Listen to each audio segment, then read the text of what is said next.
Hello, I'm Tom Bailey, and in today's episode, I'll be getting to know Kim Orlesky, who is an author and the CEO of KO Advantage Group, and is listed as one of the LinkedIn's top sales influencers and continuously named as one of the top sales leaders to follow. So, Kim, hello, and a very warm welcome to today's episode. Thank you so much, Tom. I'm excited to be here.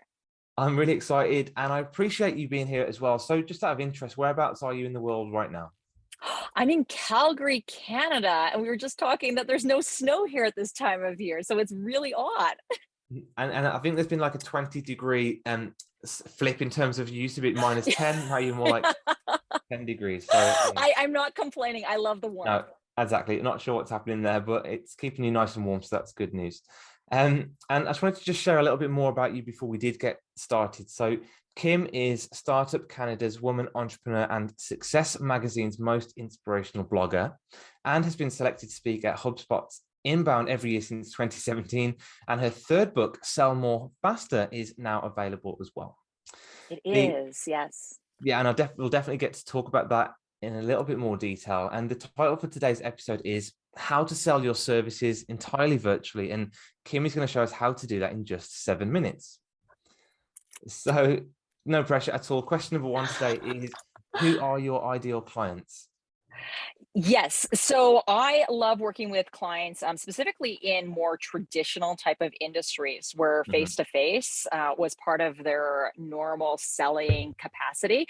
Today, we're seeing more companies, especially in those consulting roles, engineering, marketing, even industrial and manufacturing, move themselves to connecting with their clients entirely virtual. I am an expert in the B2B selling space and those that are trying to sell premium services at a premium price.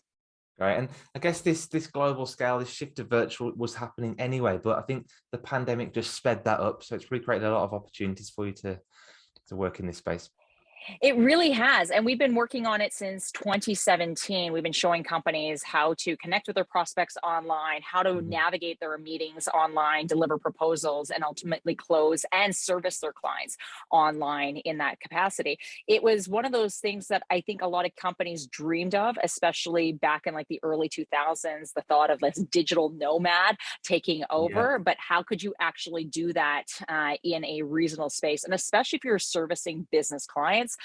Digital transformation in 2020 and beyond has accelerated that, but we're still seeing a lot of companies that aren't capitalizing and maximizing the opportunities that are out there. Absolutely. Awesome. And when you think of your ideal clients, what would you say is typically the one biggest challenge that they typically face? I think they're struggling with how do I navigate these high value transactions and still allow us to connect on virtual means, video communications in condensed periods of time. Oftentimes we see that there should be a translation between the size of the value of the deal should equal to the amount of time that we're spending with the clients and the medium in which we're spending that, in this case, face to face. And what the market is shifting and where the trends have already shown us is that now we're seeing companies that are willing to buy more entirely without meeting a client, without meeting a salesperson, either that's remotely or self-service, where 50,000, 100,000, even $500,000 in transaction sizes are not uncommon for somebody to now go ahead and invest without ever meeting someone face to face. And sometimes in the comfort of their own home and wearing their lounge clothes as well, I'm sure. Yeah, or at least from the bottom below, right? I think we all know how like they're all living the news anchor lifestyle, right? It's all Absolutely. sweatpants below. Yeah. Yeah, absolutely. So I guess if someone's listening to this and they're thinking about how can they make this transition from face-to-face sales to virtual, what's that one piece of valuable advice that you might give them to really help them move forward and solve this problem? Yeah, you have to start with where your client is comfortable and where it makes sense. So one of the things I say is your first interactions with your clients should be virtual. We Yeah. shouldn't see that our first meetings are in person. It's oftentimes a lot of commitment for somebody to agree to drive or commute 45 minutes, an hour to a location.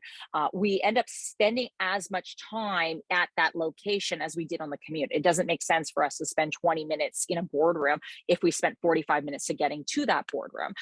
Whereas if you're struggling to get clients or at least prospects to meet with you for the first time, encourage them to do a 15-minute or a 20-minute meeting virtually. You can still gather a ton of information. You can move sales cycles forward. And we're seeing more and more companies, especially those that have to compete, whether that's through requests for proposals or very high competitive spaces, they're finding it is a way easier transition than they had thought. And it's just only through the power of suggestion. Can we meet virtually? Would you like to do a 15-minute online video call versus in-person call? A lot of buyers are ultimately agreeing to that. And so suggest first and then default in person if it doesn't work, as opposed to saying that will never work for my clients. Yeah, I love that. And like you say, because ultimately, it's like a funnel, isn't it? You've got a lot of prospects at the top and then they'll funnel down into those buyers. So by almost filtering a lot of those prospects out with a virtual meeting, it's saving you that resource as well of traveling for yourself as a salesperson. It absolutely is. I consider it to dating for the very first time. I mean, you're not going to commit to a first date for dinner, a movie, and drinks afterwards if you don't even know you're going to like the person. Yeah. You book the first date as a coffee meeting right in the middle of your work day because you have to be in and you have to be out, and you're not going to commit to more than that. And so the same thing with a lot of our client meetings: be in, be out, be brief, be bold, be gone. It will allow you to spend the time with the clients that are going to move forward and not dedicate a ton of time with clients that have no intention of moving forward with you. It could almost be a bit of a disqualification process as well. To dequalify. Absolutely.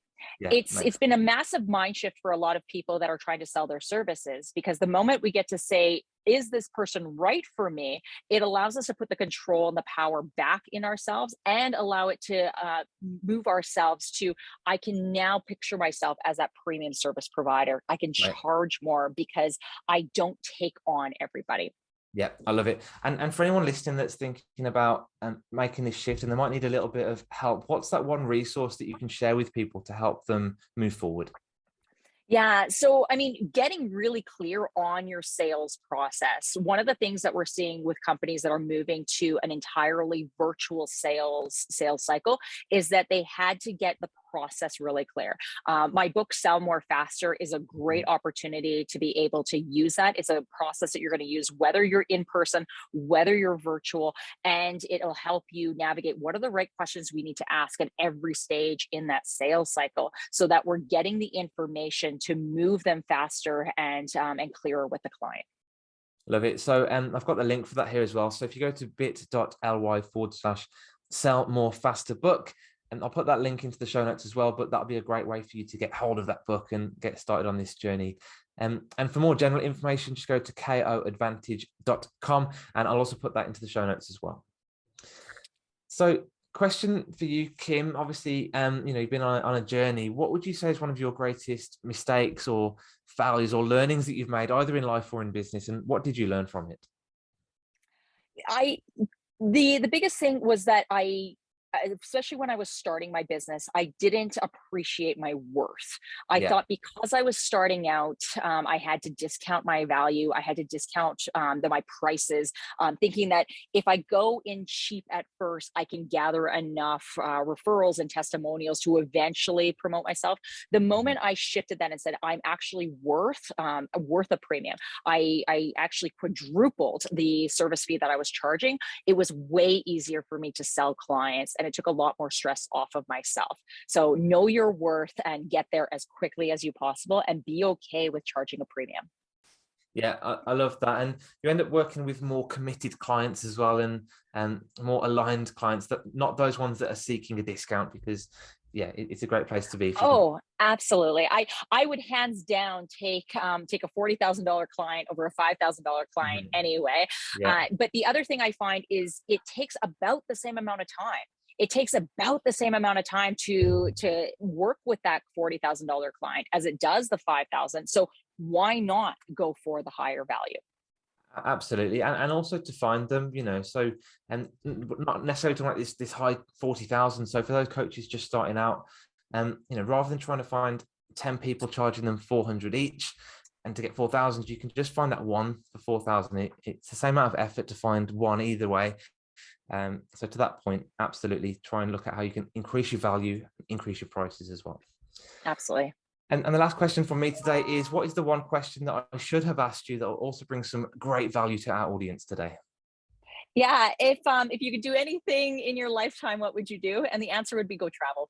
Spend more time visiting the rest of the world, right? Yeah, I mean, you're entrepreneurs, you're small business owners for a reason.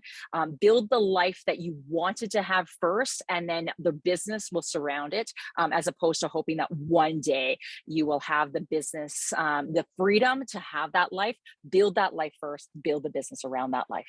absolutely. I love the thought of, not a holiday being something you have to look forward to once a year, but travel whilst working, fit your life around that. And that's such an exciting place to get to.